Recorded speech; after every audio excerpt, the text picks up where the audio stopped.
Sir Balayya Babu కొడుకు Mokshagna Hanuman డైరెక్టర్తో cinema రాబోతోంది, అది కూడా మంచి సినిమా అని చెప్పేసి అంటున్నారు. మీరేమంటారు సార్? డెఫినెట్గా చాలా బాగుంటాడని చెప్పాను కదా. ఫస్ట్లో చాలా అందంగా ఒక 4 సంవత్సరాల క్రితం అతని పిక్చర్ అవ్వచ్చు ఎంత బాగున్నాడు అనిపించింది నాకు. టీన్స్ లవ్ స్టోరీ చేస్తే చాలా భలే ఉంటుంది. ఆ రోజుల్లో రాజ్ కపూర్ గారు బాబీ అని సినిమా తీశాడు రిషి కపూర్ని పెట్టి. టెంపుల్ కపాడియా, అప్పుడు అమ్మాయికి 16 or 15 years. So temple Kapadia, so Rishi Kapoor ఆ విధంగా అవుద్దేమో అనుకున్న తర్వాత మధ్యలో కానీ ఏ ఫోటోగ్రాఫ్ లావ్ అయిపోయాడు. లావ్ అయిపోయిన తర్వాత కూడా మనం ఆడుకున్నాం. మళ్ళా లాంచ్ చేయబోతున్నారంటే చాలా బాగున్నాడు. యాక్చువల్గా బాలకృష్ణ పుట్టిన అందరూ బాగుంటారు. ఇంకా సీఎం కోడలు అయితే ఇంకా బాగుంటుంది. బ్రాహ్మణియా చాలా బాగుంటుంది. ఈ అబ్బాయి కూడా చాలా చాలా అందంగా ఉన్నాడు. బాగా స్లిమ్ అయ్యాడు, బాగా తయారయ్యి మంచి గైడెన్స్ ఇచ్చారు. చాలా చాలా అందంగా ఉన్నాడు. యాక్చువల్గా ఐ థింక్ ఈ must do well, will do well. అందుకనే సక్సెస్ఫుల్ డైరెక్టర్ని ఎవరు కావాలో తీసుకున్నారు. కొంచెం ఆలోచించి తీసుకున్న నిర్ణయం అది. యాక్చువల్గా రైటర్ రామారావు గారు అబ్బాయిలు అందరూ బాగుంటారు, మంచి ముక్కు కదా. అందులో బాలకృష్ణ ఇంకా బాగుంటాడు. అదేవిధంగా జూనియర్ ఎన్టీఆర్ కూడా ఆయన కరెక్ట్గా ఆయన హైట్ రాలేదు కానీ రామారావు గారి లాగా ఉంటాడనే కదా జూనియర్ ఎన్టీఆర్ అంటారు. యాక్చువల్గా వాళ్ళందరం ముఖాలు ఎందుకు బాగుంటాయంటే నాకు అందరికంటే ఆ బ్రాహ్మణి ఆ అమ్మాయి అంటే చాలా ఇష్టం. బికాస్ వీళ్ళందరూ ఆ కళ్ళు ఎదురుకుండా పుట్టారు. నేను బాలకృష్ణకి సిరికి కలిసి పనిచేసేటప్పటికి అతనికి జస్ట్ పెళ్ళి అయింది అంతే. So this boy looks very nice.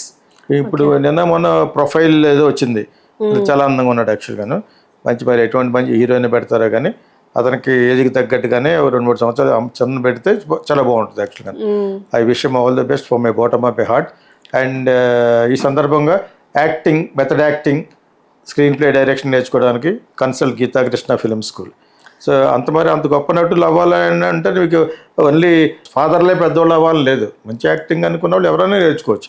First you must learn the acting and also screen play writing, direction and also line production for the producers. So ఈ సందర్భంగా ఎందుకు చెప్పినట్టు సినిమాకి సంబంధించి చెప్తున్నాను కాబట్టి చెప్పాను అనమాట. Looks very very good. Sir Prashanth Varma గురించి ఏం చెప్తారు? ప్రశాంత్ వర్మ అనేది ఒక సినిమా అయింది కాబట్టి నెక్స్ట్ సినిమా జాగ్రత్తగా ఉండాలి. అంటే జాంబిరెడ్డి కూడా చేశారు. జాంబిరెడ్డి చెత్త సినిమా అది. జాంబిరెడ్డి నాకు అసలు ఆ సినిమా ఇక్కడే హాలీవుడ్స్ కూడా ఇష్టం ఉండదు నాకు. జాంబిరెడ్డి, బొంగురెడ్డి, మనుషులు తింటాం చిరా కదా. What kind of taste is that?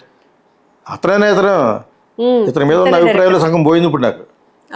నేను అది హనుమాన్ చూడలేదు, అది కూడా కమర్షియల్ అట.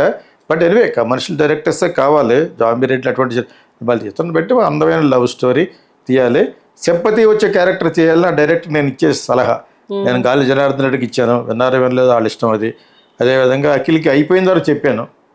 వీళ్ళందరూ డబ్బున్న ఫాదర్స్ అయినా కూడా ఆ క్యారెక్టర్ మీద సింపతి రావాలి. సౌల్ ఉండాలి సినిమాలో. సౌల్ అంటే ఆత్మ ఉండాలి.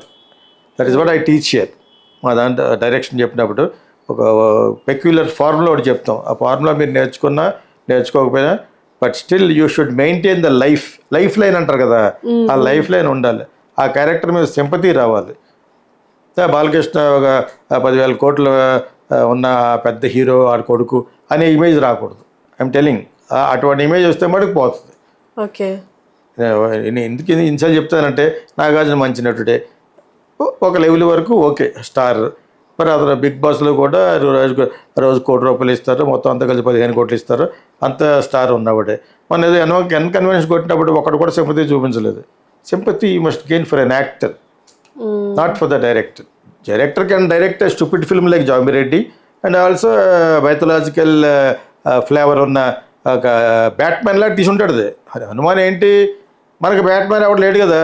అలాగా ఒక blessed Hanuman will bless one guy and ఈ విల్ డూ. నేను చూడలేదు, నేను విన్నది యాక్చువల్గాను. So that's stupendous success. కాబట్టి ఈ రెండే సక్సెస్ అవుతాయి సినిమాల్లో. కాకపోతే హనుమాన్ అనే దాంట్లో పెద్ద హీరో లేడు, లేకపోయినా ఆడించాడంటే కొంచెం బాగానే ఖర్చు పెట్టి తీసుంటారు. ఇక్కడ ఖర్చుకు వెనకాడరు కాబట్టి whatever it is, Mokshagna should get for his character ఒక some kind of sympathy. Tear jerk అవ్వాలి.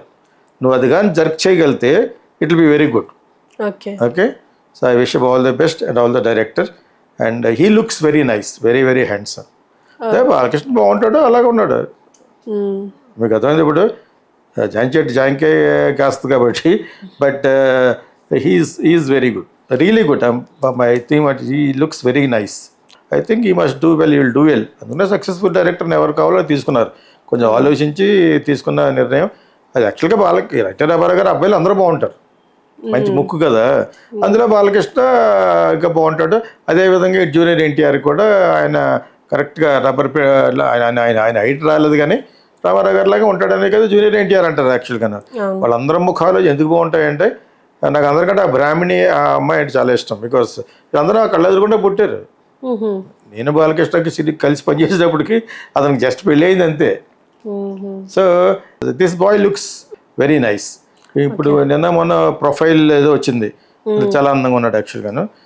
మరి ఎటువంటి మంచి హీరోయిన్ పెడతారో కానీ అతనికి ఏజ్కి తగ్గట్టుగానే 2-3 సంవత్సరాలు చిన్న పెడితే చాలా బాగుంటుంది యాక్చువల్గా. I wish him all the best from my bottom of my heart. And ఈ సందర్భంగా acting, method acting, screenplay direction నేర్చుకోవడానికి consult Geethakrishna film school. Sir అంటే ఏ విధంగా తీస్తే మోక్షజ్ఞకి సక్సెస్ వచ్చే అవకాశం ఉందంటారు? ఫస్ట్లో నాగార్జున కొడుకు వచ్చిన చైతన్యకి కూడా అలాగే సక్సెస్ రాలేదు, తర్వాత వచ్చింది. ఇప్పుడు ఇతను ఎలాంటి జోనర్లో వస్తే బెటర్ అంటారు? తిరుగులేని formula first introduction love story, anything love story. అందులో వెరైటీ అనేది మీరు లోపల సమస్య. నేను ఫిల్మ్ స్కూల్లో నేర్పేది ఏంటంటే మెయిన్ ప్లాట్ లవ్ స్టోరీ, తర్వాత సబ్ ప్లాట్లో ఉండే క్యారెక్టర్లు కూడా దానికి లింక్ అవ్వాలి. అదేవిధంగా ఒక జోల్ట్ ఇవ్వాలి సినిమాలో. దాని తర్వాత క్రైసిస్, తర్వాత interval point, crisis management, and also pre climax, climax. ఇవి ఫాలో అవుతూ నేను ఏదో ఫ్రీగా చెప్పాను జనాలకి మీ రెడ్ టీవీ ద్వారా. ఇవి మెయింటైన్ చేస్తూ లవ్ స్టోరీ బాగుంటుంది. ఓకే. ఆర్ సమస్యాత్మక చిత్రంలో ఒక లవర్తో కలిసి కూడా వెళ్ళి చేయొచ్చు. పాపం చచ్చిపోయాడు అతను ఎవరో ఒక ఫోటోగ్రాఫర్ తీశాడు, ఆర్బి చౌదరి కొడుకుని పెట్టి ఒక సినిమా, రాధా కూతురు పెట్టి తీశాడు ఒక సినిమాని. ఆడకాడికి అది ఒకటి రంగం, అలాంటి సినిమా కూడా తీయచ్చు. It's wonderful. నా బాగా ఫ్రెండ్ అతను, కెమెరామెన్ యాక్చువల్గాను. At least still photographer, sudden camera అయిపోయాడు. తర్వాత యాడ్ చేసేటప్పుడు సూర్యతో చేస్తున్నప్పుడు నేను అక్కడికి రిక్వెస్ట్ చేస్తే రామోజీ ఫిల్మ్ సిటీకి వెళ్ళాను, సూర్యాన్ని కూడా కలిసినట్టు ఉంటుంది అని చెప్పేసి. సో అలాంటి సినిమాని చేయాలి సంథింగ్, బట్ అందులో కూడా అందమైన లవ్. అంతేగాని ఆల్రెడీ చిరంజీవి లాగా, బాలకృష్ణ లాగా, జై బాలయ్య మూమెంట్లో లాగా 100 మందిని కొట్టేసి ఆ టైప్ ఉండకూడదు. It should be adventurous kind of a film where love goes like that. And also ఫక్త్ లవ్ స్టోరీ. ఫక్త్ లవ్ స్టోరీ అంటే haves and have nots. I prefer that boy should be a poor boy, లేనింటి వాడు అయి ఉండాలి. ఆ అమ్మాయి డబ్బున అయి ఉండాలి. ఆ వ్యత్యాసంలో సెంటిమెంట్ రావాలంటాను యాక్చువల్గా. ఎందుకంటే తనంటే నాకు ఆ అబ్బాయి చాలా అందంగా ఉన్నాడు కాబట్టి అలా ఉండాలని చెప్తున్నాను. మీరు అడిగారు, కంటిన్యూ చేసి అడిగారు కాబట్టి. ఊరికనే సలహా ఇచ్చేస్తే ఎవడు అడిగాడు అంటారు మనకి అందరూ. నువ్వు అడిగావు కాబట్టి చెప్తున్నాను యాక్చువల్గా. There should be sentiment should spell out from his characterization. Because అబ్బాయి లుక్స్ వెరీ గుడ్, లవ్లీగా ఉన్నాడు కాబట్టి. సో దట్ ఈస్ వాట్ నేను కోరుకుంటాను.